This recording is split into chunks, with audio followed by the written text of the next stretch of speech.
자, 여러분들 우리 오늘의 문제 이제 시작할까요? 오늘의 문제는 우리 이제 저번에 행정행위 부관 봤었잖아요. 부관 좀 자세히 설명했습니다. 여러 문제 풀어봤죠? 그래서 오늘 또 이제 두 번째 이제 문제는 행정행위의 이제 성립 요건과 효력 요건, 특히나 이제 효력 파트를 좀 이제 자세히 들어갈 거거든요. 효력 파트인데 무슨 얘기냐면 예를 들어서 이런 거예요. 자, 행정청이 A라는 사람한테 이제 뭐 행정행위를 했습니다. 우리가 공부했던 뭐 하명이라든가 허가라든가 이런 행정행위를 한 거예요. 그럼 이 행정행위가 효력이 생기려면요, 당연히 요건이 있어야 될까? 요건이 있어야 되겠죠? 그래서 그 요건을 우리가 지금부터 공부하려고 하는 거예요. 근데 이 요건에는 성립 요건이라는 게 있습니다. 자, 그러니까 행정행위로서 성립해야 될 거 아닙니까? 그리고 얘가 성립을 했어요. 그러면 행정행위가 효력이 생겨야 될 거 아닙니까? 그러면 어떨 때 우리가 효력이 생기냐 이거지. 효력 요건. 뭐 이런 것들을 우리가 보려고 하는 거예요. 됐습니까? 일단 거기까지 생각하시면서 이제 문제를 하나하나씩 들어가 보겠습니다. 자, 첫 번째. 행정청이, 여러분 이 처분이 바로 뭐하고 똑같은 말이라고요? 행정행위하고 똑같은 말이라고 생각하라 그랬습니다. 처분, 행정행위다. 물론 이제 처분이 넓은 개념이긴 하지만 처분을 할 때 다른 법령에 특별한 규정이 있는 경우 빼고는 행정행위는 뭐로 해야 된다? 문서로 합니다. 문서로 하는 거예요. 문서의 형식을 갖춰야 돼요. 이거는 무슨 법에 나와 있냐면 행정절차법에 나와 있어. 절차법에 따라 문서로 합니다.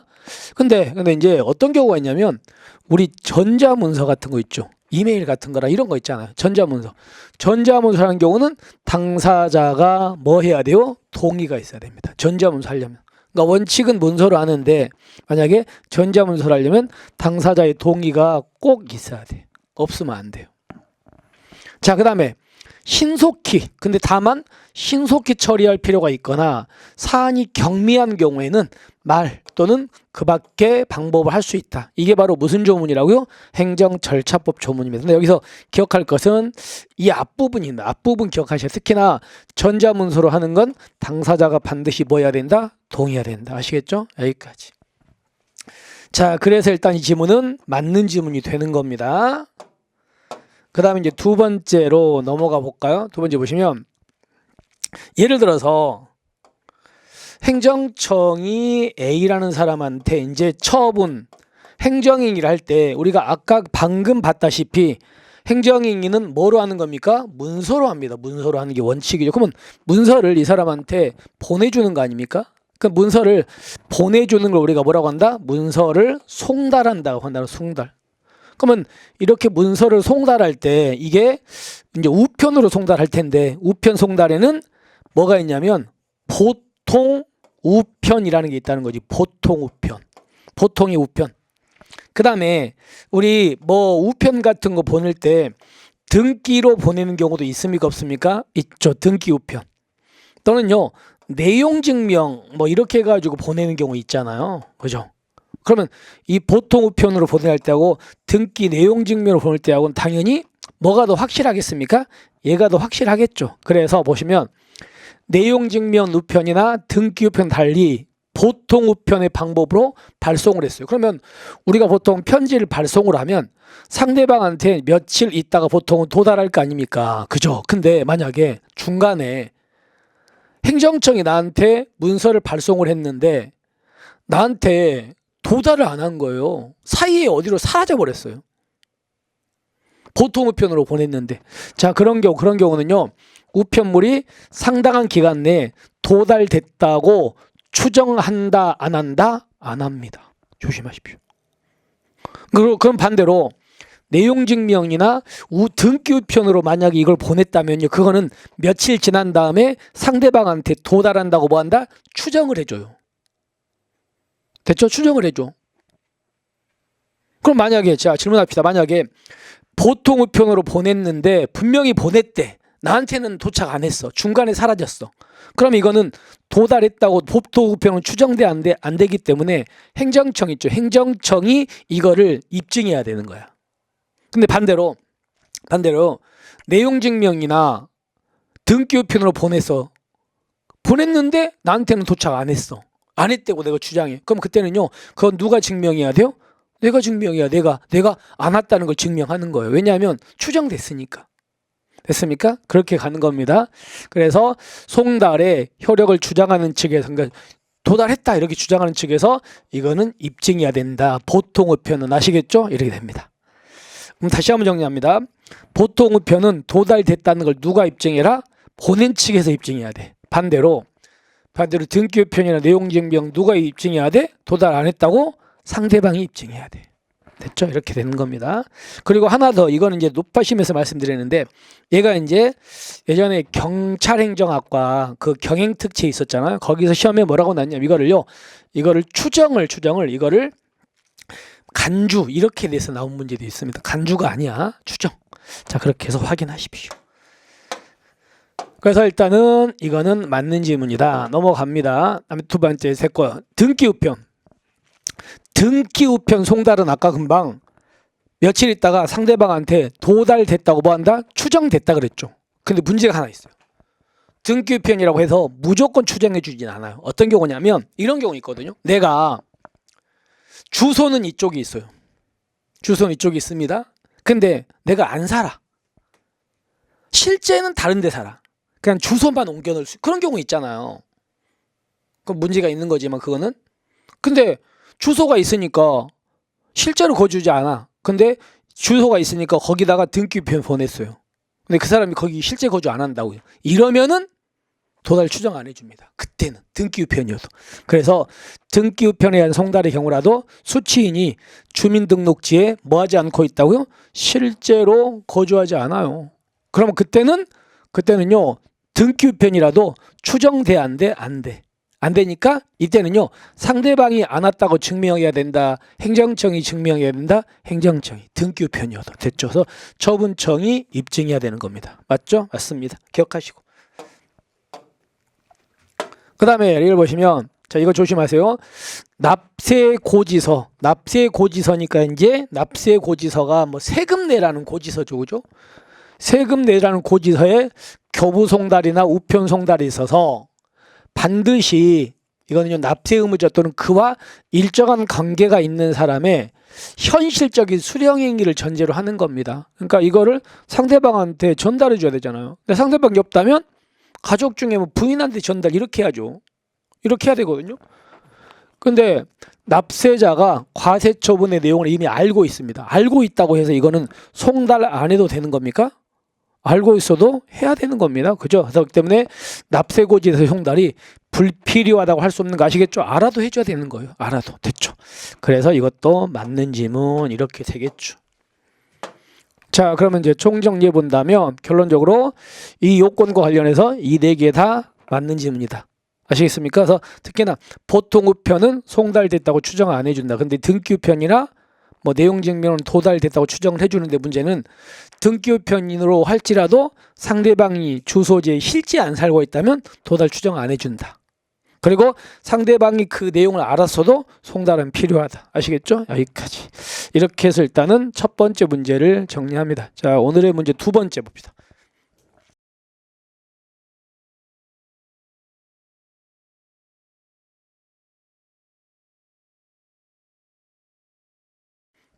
두 번째가 이제 효력인데 이 파트가 이제 조금 어렵습니다. 행정행위의 효력인데 여러분들 보세요. 생각을 한번 해보면, 자, 여러분들 우리가 지금 뭘 보고 있냐면 행정행위를 보고 있거든요.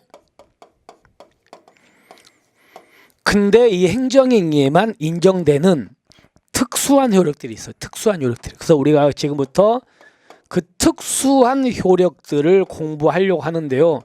이 특수한 효력의 첫 번째 뭐가 있냐면 여러분들이 많이 들어봤는 무슨 력이 있어요? 공정력이라는 게 있어. 공정력. 공정력은 자 보세요. 행정행위가 잘못됐어요. 잘못됐어도 그게 잘못되면 무효 아닌 취소잖아요. 근데 무효는 아니야. 무효는 아니고 무슨 사유다? 취소 사유야. 그러면 취소하기 전까지는 일단 뭐로 본다고요? 유효로 보는 거예요. 행정행위가 잘못됐는데 무효는 아니라면 일단 취소하기 전까지 일단 뭐로 보겠다? 유효로 보겠다. 이런 걸 우리가 공정력이라 그래요. 근데 공정력은 무슨 행위 효력이라고요? 행정행위 효력이야. 두 번째가 뭐가 있냐면 불가쟁력이라는 게 있는데 이 쟁자가 무슨 쟁자면요, 다투다는 말이거든요. 이런 겁니다. 행정청이 나한테 행정행위 했습니다. 예를 들어서 뭐 운전면허 취소 같은 걸 때렸어 나한테. 근데 나는 운전면허 취소가 너무 억울해요. 되게 억울한데 근데 나는 억울하면 소송 가야 되죠. 근데 소송 가야 되는데 그 소송은 아무 때나 갑니까? 기간 제한이 있습니까? 기간 제한이 있잖아요. 근데 그 기간을 뭐 했어? 놓쳐버린 거예요. 놓쳤어요. 그러면 놓쳐버리면 나는 억울하긴 한데 놓쳤으니까 더 이상 행정행위가 잘못됐습니다. 이렇게 소송 제기해서 다툴 수 없게 되겠죠. 더 이상 나는 못 다투잖아요. 그걸 뭐라고 한다? 그걸 불가쟁력이라고 그래요. 그럼 불가쟁력은요, 행정청이 취소 못하는 거예요? 상대방이 더 이상 못 다투는 거예요? 상대방이 못 다투는 거지. 상대방이 더 이상 못 다퉈. 그러니까 불가쟁력, 상대방이나 이관계 이런 사람을 구속하는 게 불가쟁력입니다. 그 다음에는요, 또 세 번째가 뭐가 있냐면 불가변력이라는 게 있거든요. 불가변력은 뭐 변이, 뭐 변동, 뭐 바꾼다는 말이죠. 이런 겁니다. 행정청이 나한테 처분을 했어요. 행정청이. 이제 우리는 행정청 입장에 섭니다. 그 행정청이 나한테 처분을 하고 나서 나중에 보니까 처분이 자기가 하긴 했는데 잘못된 것 같은 거지. 그럼 행정청 입장에서는요, 자기가 했지만 나중에 잘못된 걸 깨달았다면 당연히 이건 법치주의 원칙상 잘못된 거니까 취소해 줘야 되잖아요. 그게 맞죠. 그래서 행정청은 자기가 한 게 잘못됐으면 취소할 수 있는 거예요. 근데 예외가 있어요. 자기가 한 게 잘못했어요. 그래도 취소를 못하는 게 있어요. 어떤 것들이냐면 행정청이 하는 것 중에서 재판과 비슷한 행위들이 있거든요. 재판과 비슷한 행위들을 우리가 이걸 준사법행위라 그래요. 이 준사법행위는 행정청 자기가 했는데 재판과 비슷한 행위를 했잖아요. 근데 나중에 보니까 잘못된 거야. 그러더라도 행정청은 자기가 한 걸 취소를 못합니다. 그런 경우는. 그래서 우리가 이걸 뭐라고 한다고요? 불가변력. 그러니까 불가변력은 누가 취소를 못하는 거예요? 행정청이 취소를 못하는 거예요. 그럼 아까 제가 행정청은요, 원래 자기가 한 거 잘못됐으면 취소할 수 없습니까? 있습니까? 있다 그랬잖아요. 있는 거니까 원래는 불가변력은 생긴다 안 생긴다 안 생기는데 이런 특수한 경우만 생기는 게 불가변력이에요. 됐죠? 자, 그렇게 해가지고 이 세 가지를 여러분들 기억하시면 돼요. 자, 그래서 보세요. 공정력이란 행정행위가 위법하더라도 취소되지 않는 한, 그죠? 유한 것으로 통용되는 효력을 우리가 공정력이라고 하는 거 맞습니까? 맞죠. 됐습니다. 넘어갑시다 이제. 자, 그다음에 이제 한번 따져볼게요. 여기가 이제 좀 어려워요. 어려운데 잠깐 적어봅시다. 이제 적어보세요.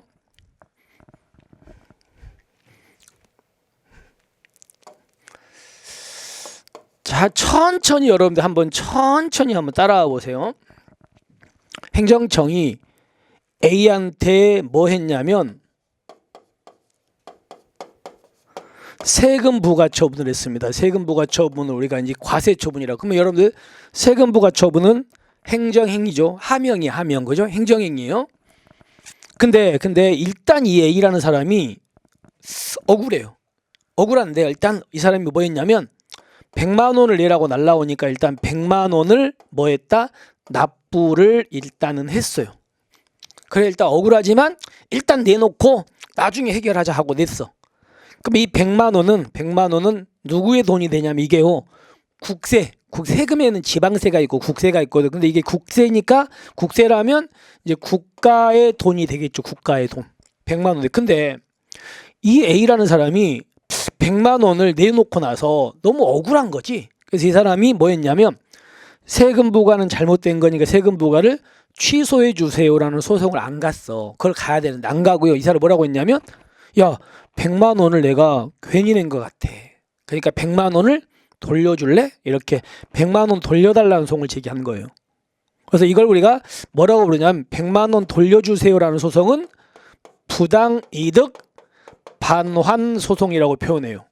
왜냐하면 자, 내가 낸 100만 원은 국가가 세금 부과가 잘못된 거니까 국가가 부당하게 뭘 얻었다? 이득을 얻은 거 아닙니까? 그러니까 그거 돌려주세요라고요. 근데 우리는 이 부당이득 반환 소송을 우리가 뭐라고 하냐면요, 민사소송으로 봐요. 우리 판례는 민사소송이 얘가. 그러면 민사소송이니까 이제 무슨 법원이 재판한다? 민사법원이 재판을 하죠.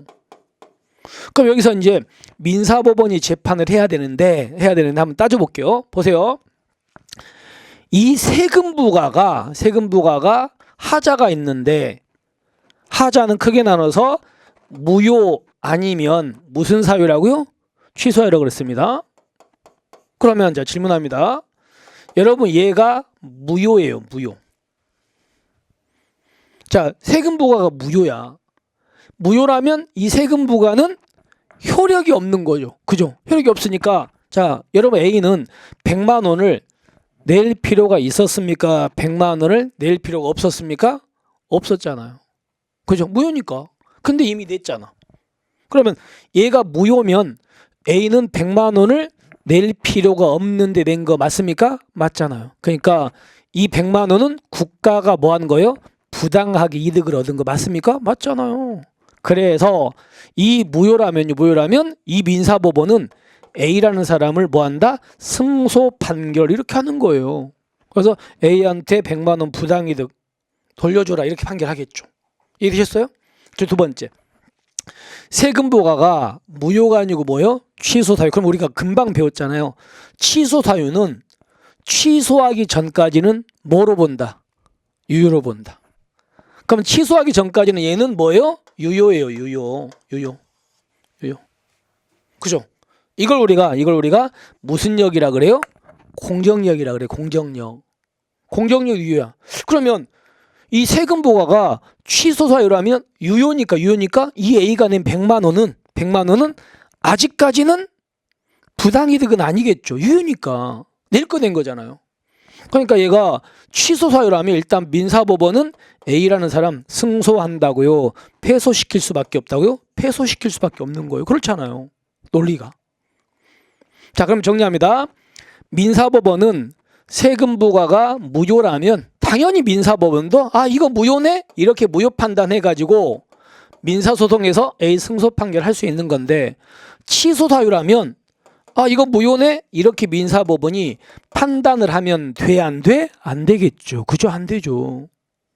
여러분들 만약에 얘가 취소 사유인데 민사법원이 무효라고 판단해버리면 무슨 력이 어긋난다고요? 공정력이 어긋나는 거 아시겠어요? 이렇게 되는 거예요. 무효 판단하면 안 되는 거지. 이해되셨습니까? 이렇게 되는 겁니다. 따라서 얘가 무효면 무효 판단해서 A 승소 가능, 취소 사유면 무효 판단 안 돼서 A 패소. 이렇게. 그럼 보세요. 행정처분이 세금 부과가 당연 무효임을 전제로 해서 얘가 무효랍니다. 무효해서 민사소송을 제기한 때 민사법원은 처분이 당연 무효인지 당연히 무효라면 이거 무효 판단할 수 있어 없어? 있는 거잖아요. 있죠. 그죠? 있잖아. 그래서 할 수 있다 이렇게 되는 겁니다. 아시겠습니까? 아셨죠? 넘어갑시다. 자, 그 다음에 이제 우리 두 번째를 가볼게요. 세 번째 할까요? 자, 이거는 아까 했던 거 보세요. 여기 보세요. 세금 부과가 무슨 사유다? 취소 사유다. 그럼 이거는 취소하기 전까지는 뭐다? 유효니까 이 사람이 낸 100만 원은 아직은 부당이득이 아니다. 그죠? 그래서 보시면 과세처분의 하자가 단지 취소할 수 있는 정도에 불과할 때는 과세관 취소할 수 있을 정도에 불과하니까 일단은 뭐라는 겁니까? 유효라는 거잖아요. 무슨 력 때문에? 공정력 때문에. 그래서 스스로 취소하거나 항고송, 그러니까 이 세금 부과를 행정청이 스스로 취소하거나 또는 항고송에서 취소되지 않는, 얘가 취소되지 않는 한 얘는 유효니까 당연히 그로 인한 조세의 납부가 얘가 낸 게 부당이득이 아니다? 아니잖아요. 아시겠죠? 그래서 맞는 질문 이렇게 됩니다. 이해하셨습니까? 자, 그 다음에 이 지문이 이제 조금 어려운데요. 이 질문 좀 어려운데 이제 무슨 얘기인지 한번 따져볼게요. 한번 비슷한 사례를 한번 가보겠습니다. 논리가 똑같으니까 이걸로 할게요. 세무서장이 A한테 세금 부과를 했습니다. 그리고 이 A가 일단은 국가한테 100만 원 있죠? 100만 원을 뭐 했다? 납부를 일단은 했다. 그리고 나서 이 사람이 뭐 했냐면, 야, 내가 세금 부과를 아무리 봐도 잘못된 것 같거든. 그러니까 세금 부과를 뭐 해달라? 취소해달라. 이렇게 소송을 제기하는 거예요. 이 소송이 바로 행정소송이잖아요. 그죠? 근데 아까 제가 들었던 사례는 얘가 이 소송을 제기 안 했었잖아. 근데 얘가 제기한 거예요. 그 다음에 또 하나가 100만 원은 괜히 낸 것 같으니까 100만 원 돌려달라는 소송도 또 제기한 거야. 이 사람은 부당이득 반환 소송. 논리 똑같으니까 이걸로 그냥 이해합시다. 그러면 이 사람은 지금 소송을 몇 개 제기한 겁니까? 2개 제기한 거예요. 2개. 이 소송과 이 소송. 그럼 이 소송과 이 소송이 제기돼 있는데 이 소송과 이 소송은 전혀 별개이긴 한데 소송이 다르긴 한데 2개는 좀 연결되는 거잖아. 그죠? 연결되잖아요. 만약에 이 소송에서 A가 승소하면 세금 부과는 없어지는 거니까 100만 원은 부당이득이 되는 거 맞죠? 얘가 근데 패소하면 100만 원은 부당이득이 아니잖아요. 그러니까 이 2개의 소송은 당연히 연관성이 있는 거예요. 별개의 소송이긴 하지만. 자, 그럼 그때 이 2개를 그래서 합해서 한다고요. 병합해서. 자, 그러면 이 소송에서 1심법원이 A라는 사람을 뭐 시켰냐면 승소시켰어요. 그러면 승소시키면 세금 부과는 정당한 거예요? 잘못된 거예요? 잘못된 거니까 저기 세금 부과는 뭐에? 없어지는 거예요. 그죠? 없어져요. 이거 없어져. 그러면 당연히 이 소송에서도 A라는 사람 뭐 한다? 승소하는 거예요. 그냥 이렇게. 그러니까 무슨 얘기냐면 꼭 이 소송이 3심까지 가가지고 꼭 확정돼야만 여기서도 A 승소시키는 거예요. 그냥 1심에서 승소해서 얘가 취소되기만 하면 되는 거예요. 취소되기만 하면 되는 거지. 꼭 이게 대법원까지 가서 꼭 얘가 확정될 필요 있다 없다? 없다. 1심에서 그냥 취소만 되면은 없어진 거니까 그럼 여기서도 A 승소 이렇게 하는 겁니다. 그럼 가볼게요. 처분에 취소를 구하는 취소소송에 아까 이 소송에 당해처분의 취소를 선결문제로 하는 부당이득 반환 소송 있죠? 이 소송이 연관되니까 합해졌다. 그러면 이 처분에 취소를 하는 판결, 이 판결이 확정돼 이 법원은 부당이득 반환 청구도 A 승소시킬 수 있다. OX, X. 아시겠죠? 꼭 확정될 필요 있어 없어? 없다. 이해하셨습니까? 무슨 말이지? 1심에서 이기기만 하면 되는 거다. 이렇게 된 거지. 자, 그래서 문제를 이제 종합해 보면 당연히 이제 답은 4번이 되는 겁니다. 그래서 이 부분은 이제 조금 선결 문제라고 해서 좀 어려운 부분이긴 합니다. 그래서 지금 여러분들이 한 번쯤 꼭 볼 내용이야. 어려워도. 그러니까 이걸 충분히 이해하고 있는 학생도 있겠지만 분명히 아직 이해가 안 되는 학생도 있을 거거든요. 그 학생들은 다시 한번 여러분 그려보면서 공부하시면 뭐 그렇게 어렵진 않습니다. 자, 이렇게 해서 오늘의 문제를 마무리하고요. 우리는 이제 내일 있죠. 내일 여러분들한테 또 새로운 문제로 우리가 또 행정법을 정복해 봅시다. 자, 오늘 또 고생 많으셨고요. 마무리 좀 잘 하시기 바랍니다. 자, 오늘 수고하셨습니다.